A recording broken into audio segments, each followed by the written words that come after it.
Good morning, Santi, mga katawhan. Ito ang breakfast ko today. Ito.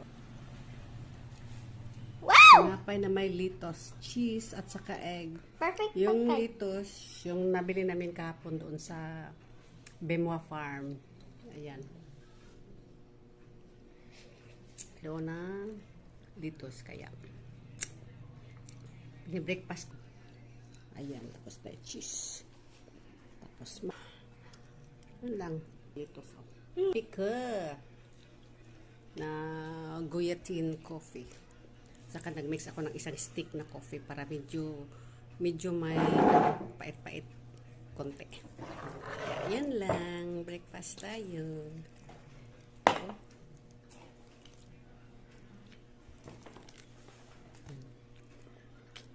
Maginit ka ang news. Ano ka ba? Kamatis. Yun lang. Ito ang kamatis.